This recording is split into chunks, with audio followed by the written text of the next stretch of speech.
A Copa do Mundo está literalmente batendo na porta. Daqui a poucos dias, o Brasil terá sua estreia definitiva contra Marrocos. E enquanto muitas pessoas ainda ficam discutindo se o Brasil é de fato favorito ou não ao título, existe uma pergunta que pouquíssimas pessoas estão se fazendo. Afinal, como jogam os adversários que estão no caminho da seleção na fase de grupos?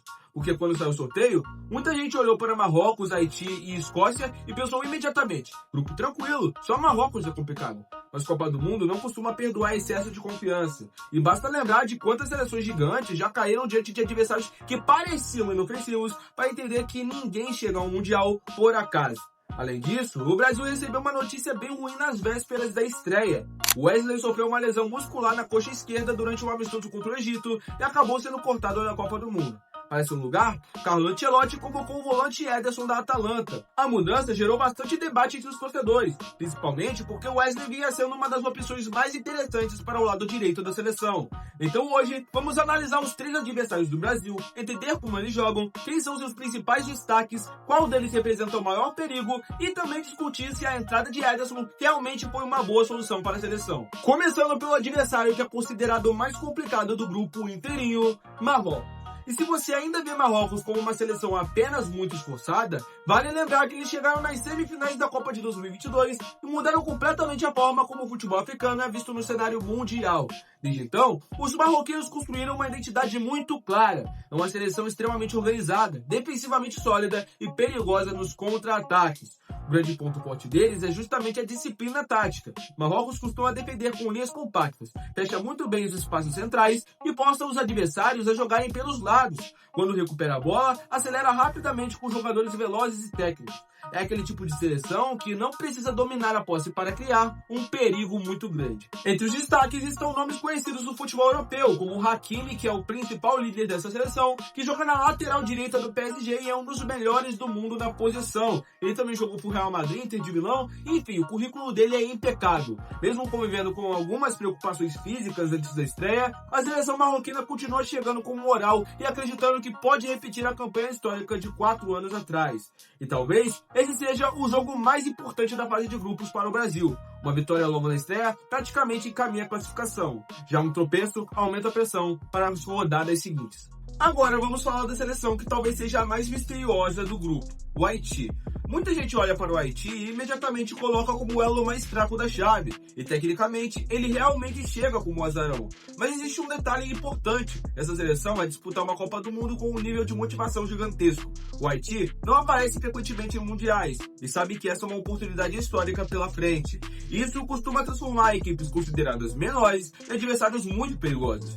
Taticamente, os haitianos costumam apostar em velocidade, intensidade física e transições rápidas. Não é uma equipe que busca controlar o jogo. Pelo contrário, a estratégia normalmente passa por defender em bloco baixo e explorar os espaços deixados pelos adversários.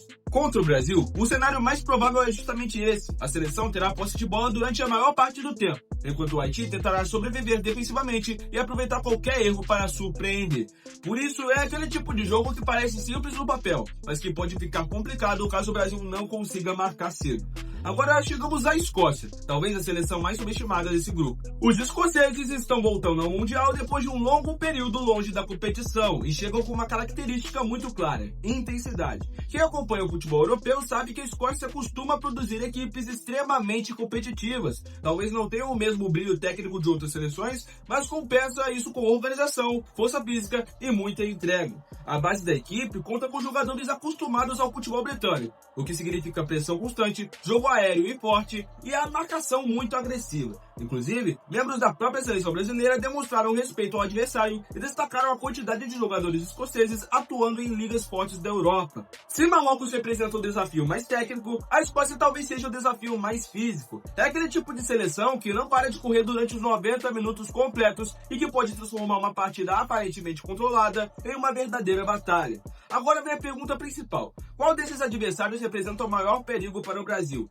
Bom, na minha opinião, continua sendo Marrocos. Primeiro porque tem mais qualidade individual. Segundo porque já mostrou em uma Copa recentemente que consegue competir contra seleções de elite. E terceiro porque será justamente o adversário da estreia. Depois eu colocaria a Escócia e por último, obviamente, o Haiti. Mas isso não significa que os outros dois jogos serão fáceis. Em Copa do Mundo, muitas vezes o perigo aparece justamente quando o favorito relaxa. Falando agora sobre seleção brasileira, a notícia mais importante dos últimos dias foi a lesão de Wesley. O lateral sofreu uma lesão muscular no adutor da coxa esquerda e acabou sendo cortado da competição. Era uma situação especialmente triste, porque ele vinha conquistando espaço dentro do grupo e disputaria sua primeira Copa do Mundo. Para seu lugar, Ancelotti escolheu o Ederson. E aqui surge uma discussão interessante. Muita gente esperava uma reposição posição por posição, ou seja, a convocação de um outro lateral direito. Mas o treinador optou por reforçar o meio-campo. Ederson chega após mais uma temporada muito consistente da Europa. É um volante conhecido pela intensidade, pela capacidade física e pela versatilidade. Além de marcar bem, consegue carregar a bola, chegar à frente e também participar de construção de jogadas. Ele tem 26 anos e já acumula convocações para a seleção principal. A decisão também revela algo sobre a visão de Carlo Ancelotti. Talvez ele considere que consegue adaptar outras peças para a lateral, mas não queria perder profundidade no meio-campo. Então fica a pergunta para vocês. Foi uma boa escolha? Ou vocês acham que não faz sentido nenhum convocar um meio-campo ao invés de outro lateral? Ou concordam até com a ideia de fortalecer o setor central da equipe? Bom, o fato é que a Copa está chegando. O Brasil estreia contra Marrocos no dia 13, depois no dia 19 enfrenta o Haiti e encerra a fase de grupos diante da Escócia.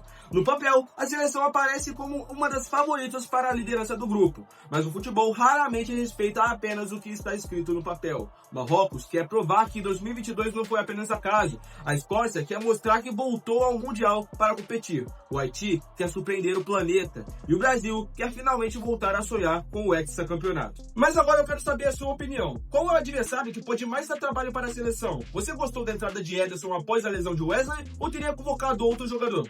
Bom, coloca nos comentários. E se você gostou do vídeo, deixe seu like, se inscreva no canal e aperte o sininho das notificações para não perder mais nenhum vídeo novo. Afinal, é tempo de Copa do Mundo, então vai ter muito conteúdo por aqui, fechou? Valeu, até a próxima.